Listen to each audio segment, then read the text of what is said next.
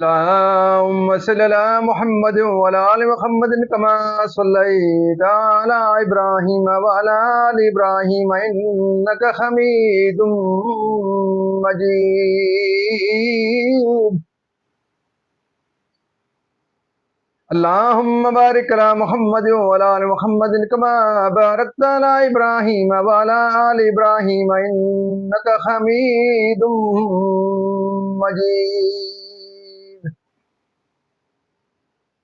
ما بعد فأعوذ بالله من الشيطان الرجيم. بسم الله الرحمن الرحيم.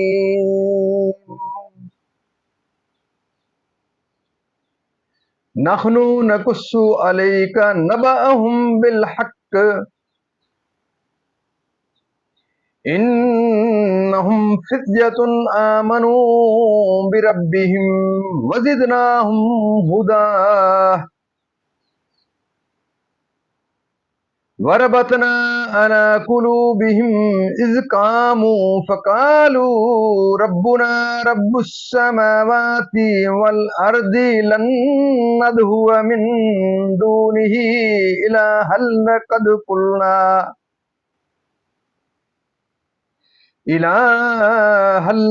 قلنا إذا شططا.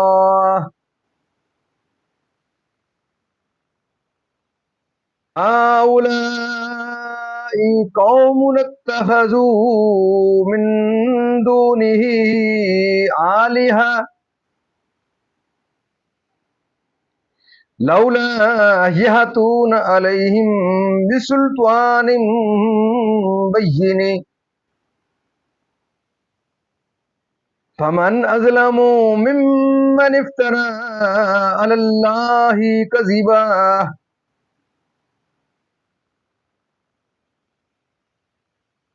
إذ اعتزلتموهم وما يعبدون إلا الله فهووا إلى الكهف ينشر لكم ربكم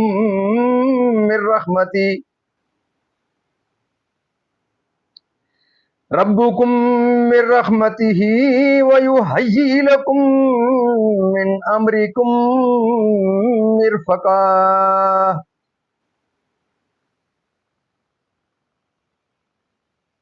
ترى الشمس إذا طلعت تزاوروا عن كهفهم ذات اليمين وإذا غربت تقرضهم ذات الشمال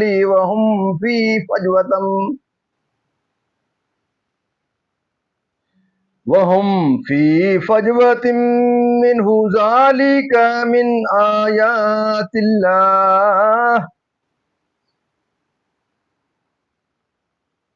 من يهد الله فهو المهتد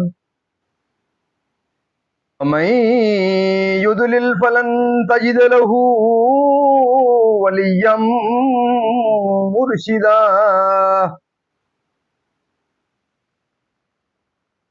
وتحسبهم أيقاظا وهم رقود ونقلبهم ذات اليمين وذات الشمال وقلبهم باسط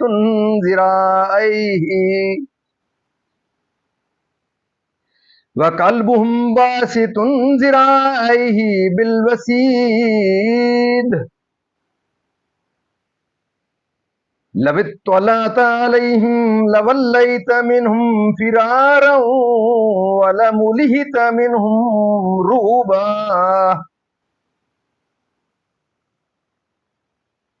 وكذلك بعثناهم ليتساءلوا بينهم قال قائل منهم كم لبثتم قالوا لبثنا يوما أو بعض يوم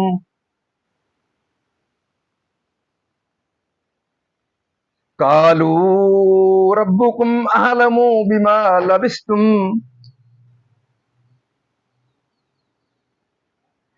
فبعثوا أحدكم بورقكم هذه إلى المدينة فلينظر أيها أزكى طعاما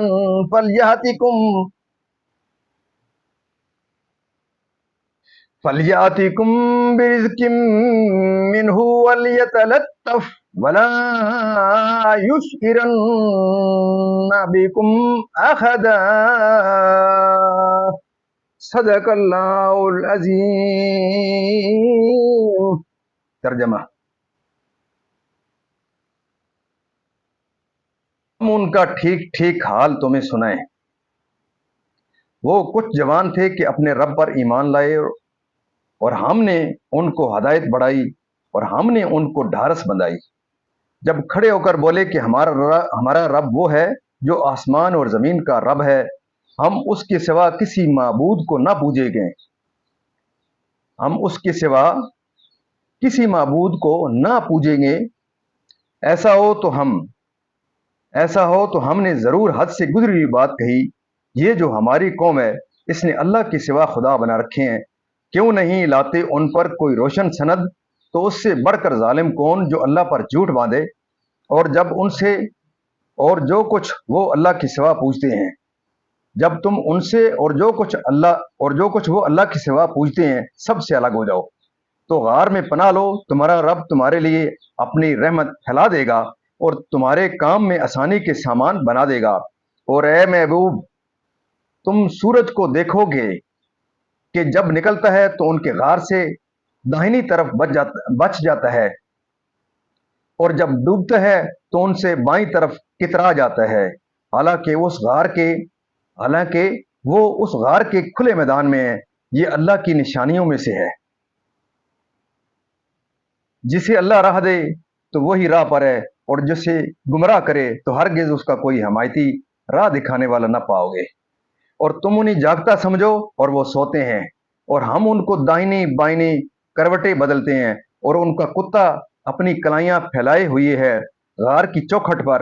اے سننے والے، اگر تو انہیں جھانک کر دیکھے تو ان سے پیٹ پھیر کر بھاگے اور ان سے ہیبت میں بھر جائے۔ اور یوں ہی ہم نے ان کو جگایا کہ آپس میں ایک دوسرے سے احوال پوچھیں۔ ان میں ایک کہنے والا بولا، تم یہاں کتنی دیر رہے؟ کچھ بولے کہ 1 دن رہے یا دن سے کم، دوسرے بولے تمہارا رب خوب جانتا ہے جتنا تم ٹھہرے۔ تو اپنے میں ایک کو یہ چاندی لے کر شہر میں بھیجو، پھر وہ غور کرے کہ وہاں کون سا کھانا زیادہ ستھرا ہے کہ تمہارے لیے اس میں سے کھانے کو لائے، اور چاہیے کہ نرمی کرے اور ہرگز کسی کو تمہاری اطلاع نہ دے۔ معزز ناظرین، یہاں تک اس کا ترجمہ آج کی تلاوت کا اختتام پذیر ہوا۔ اب اس کی تفسیر تسلسل سے۔ اصحاب کہف کے ان نوجوانوں کا قصہ چل رہا ہے، تو آدھا ہم نے کل پڑھا تھا، انشاءاللہ اسی سے انشاءاللہ آگے سٹارٹ کرتے ہیں۔ اصحاب کہف یملیخا کے انتظار میں تھے۔ کثیر لوگوں کے آنے کی آواز اور کھٹکے سن کر سمجھے کہ یملیخا پکڑے گئے اور دقیانوسی فوج ہماری جستجو میں آ رہی ہے۔ اللہ کی حمد اور شکر بجا لانے لگے۔ اتنے میں یہ لوگ پہنچے۔ یملیخا نے تمام قصہ سنایا۔ ان حضرات نے سمجھ لیا کہ ہم بحکم الہی اتنا طویل زمانہ سوئے اور اب اس لیے اٹھائے گئے ہیں کہ لوگوں کے لیے بعد موت زندہ کی جانے کی دلیل اور نشانی ہوں۔ حاکم میں سر غار پہنچا تو اس نے تانبے کا صندوق دیکھا، اس کو کھولا تو تختی برآمد ہوئی۔ اس تختی میں ان اصحاب کے اسماء اور ان کے کتے کا نام لکھا تھا۔ یہ بھی لکھا تھا کہ یہ جماعت اپنے دین کی حفاظت کے لیے دقیانوس کے ڈر سے اس غار میں پناہ گزین ہوئی۔ دقیانوس نے خبر پا کر ایک دیوار سے انہیں غار میں بند کر دینے کا حکم دیا۔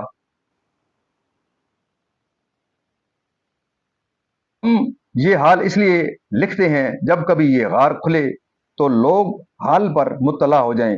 یہ لو پڑھ کر سب کو تعجب ہوا۔ لوگ اللہ کی حمد و ثنا بجا لائے کہ اس نے ایسی نشانی ظاہر فرما دی۔ اس سے موت کے بعد اٹھنے کا یقین حاصل ہوتا ہے۔ حاکم نے اپنے بادشاہ بیدروس کو واقعے کی اطلاع دی۔ وہ عمرا و عمائد کو لے کر حاضر ہوا اور سجدہ شکر الہی بجا لایا کہ اللہ تعالیٰ نے اس کی دعا قبول کی۔ اصحاب کہف نے بادشاہ سے معانقہ کیا اور فرمایا ہم تمہیں اللہ کے سپرد کر دیں۔ والسلام علیکہ ورحمۃ اللہ وبرکاتہ، تیری اور تیرے ملک کی حفاظت فرمائے۔ اور جن و انس کے شر سے بچائے بادشاہ کھڑا ہی تھا کہ وہ حضرات اپنی خوابگاہوں کی طرف واپس ہو کر مصروف خواب ہوئے اور اللہ تعالیٰ نے انہیں وفات دی۔ بادشاہ نے سال کے صندوق میں ان کے اجسام کو محفوظ کیا اور اللہ تعالیٰ نے رعب سے ان کی حفاظت فرمائی کہ کسی کی مجال نہیں کہ وہاں پہنچ سکے۔ بادشاہ نے سر غار مسجد بنانے کا حکم دیا اور ایک سرور کا دن معین کیا کہ ہر سال لوگ عید کی طرح وہاں آیا کریں۔ مسئلہ اس سے معلوم ہوا کہ صالحین میں عرس کا معمول قدیم سے ہے، یعنی انہیں ایسی نیند سلا دیا کہ کوئی آواز بیدار نہ کر سکے۔ اصحاب کہف کے دقیانوسی بادشاہ کے سامنے اور اس کے لیے شریک اور اولاد ٹھہرائے، پھر انہوں نے آپس میں ایک دوسرے سے کہا، یعنی ان پر تمام دن سایہ رہتا ہے اور طلوع سے غروب تک کسی وقت بھی دھوپ کی گرمی انہیں نہیں پہنچتی اور تازہ ہوائیں ان کو پہنچتی ہیں کیونکہ ان کی آنکھیں کھلی ہیں۔ سال میں ایک مرتبہ 10 محرم کو جب وہ کروٹ لیتے ہیں، وہ بھی کروٹ بدلتا ہے۔ فائدہ تفسیر سالوی میں ہے کہ جو کوئی ان کلمات وَقَلْبُهُمْ بَاسِطٌ ذِرَاعَیْہِ بِالْوَسِیدِ کو لکھ کر اپنے ساتھ رکھے، کتے کے ضرر سے امن میں رہے۔ اللہ تعالیٰ نے ایسی ہیبت سے ان کی حفاظت فرمائی کہ ان تک کوئی جا نہیں سکتا۔ حضرت معاویہ جنگ روم کے وقت کہف کی طرف گزرے تو انہوں نے اصحاب کہف پر داخل ہونا چاہا۔ حضرت ابن عباس رضی اللہ تعالیٰ عنہما نے انہیں منع فرمایا اور یہ آیت پڑھی۔ پھر ایک جماعت حضرت امیر معاویہ کے حکم سے داخل ہوئی تو اللہ تعالیٰ نے ایک ایسی ہوا چلائی کہ سب جل گئے۔ ایک مدت دراز کے بعد اور اللہ تعالیٰ کی قدرت عظیمہ دیکھ کر ان کا یقین زیادہ ہو اور وہ اس کی نعمتوں کا شکر ادا کریں، یعنی مکسلمینا جو ان میں سب سے بڑے اور ان کے سردار ہیں، کیونکہ وہ غار میں طلوع آفتاب کے وقت داخل ہوئے تھے اور جب اٹھے تو آفتاب قریب غروب تھا۔ اس سے انہوں نے گمان کیا کہ یہ وہی دن ہے۔ مسئلہ اس سے ثابت ہوا کہ اجتہاد جائز اور ظن غالب کی بنا پر قول کرنا درست ہے۔ انہیں یا تو الہام سے معلوم ہوا کہ مدت دراز گزر چکی، یا انہیں کچھ ایسے دلائل و قرائن ملے جیسے کہ بالوں اور ناخنوں کا بڑھ جانا، جس سے انہوں نے یہ خیال کیا کہ عرصہ بہت گزر چکا، یعنی دقیانوسی سکہ کے روپے جو گھر سے لے کر آئے تھے اور سوتے وقت اپنے سرہانے رکھ لیے تھے۔ مسئلہ اس سے معلوم ہوا کہ مسافر کو خرچ ساتھ میں رکھنا طریقہ توکل کے خلاف نہیں، چاہیے کہ بھروسہ اللہ پر رکھے۔ ناظرین، آج تک کا یہاں تلاوت، ترجمہ اور تفسیر اور اس کی شان نزول اس کا آج تک کا یہاں انشاءاللہ اختتام پذیر ہوا۔ ہم اللہ تعالیٰ کے دربار کے اندر اس کلام مقدس صدقے حضور پاک صلی اللہ علیہ وسلم کی ذات برکات کے صدقے دعا کرتے ہیں کہ اللہ تعالیٰ ہمیں قرآن پاک پڑھنے، قرآن پاک کو سمجھ کر اس کے احکامات کے مطابق، حضور پاک صلی اللہ علیہ وسلم کی پاک کے مطابق اور صحابہ کرام کے نقش قدم کے اوپر اللہ تعالیٰ ہمیں چلنے کی توفیق عطا فرمائے۔ اللہ تعالیٰ کے دربار کے اندر اس کلام مقدس کے صدقے حضور پاک صلی اللہ علیہ وسلم کی ذات برکات کے صدقے دعا کرتے ہیں کہ اللہ تعالیٰ تمام پریشانیاں دور فرمائے، تمام بیماریوں کو شفائے کاملہ اللہ عطا فرمائے، میرے اور آپ کے تمام کے صغیرہ و کبیرہ گناہوں کو معاف فرمائے اور تمام مرحومین کو اللہ تعالیٰ جنت الفردوس میں اعلیٰ و بالا مقام عطا فرمائے۔ میں اپنے تمام معزز ناظرین سے یہ درخواست کرتا رہتا ہوں کہ ہم اس امت کا حصہ ہیں اور ختم نبوت کے صدقے اس امت کے اوپر ہم اپنے آپ کو خوش نصیب سمجھتے ہیں اور ہمیں سمجھنا چاہیے کہ ہم ایک ایسی امت کا حصہ ہیں کہ ہم اگر کوئی ایک بات بتائیں تو وہ نیکی سمجھی جائے گی۔ اور یہ تو دوستو یہ اللہ تعالیٰ کا پاک کلام ہے جس کی تلاوت، ترجمہ اور تفسیر آپ کے ساتھ شیئر کی جاتی ہے، تو آپ بھی اس کا حصہ بنیں۔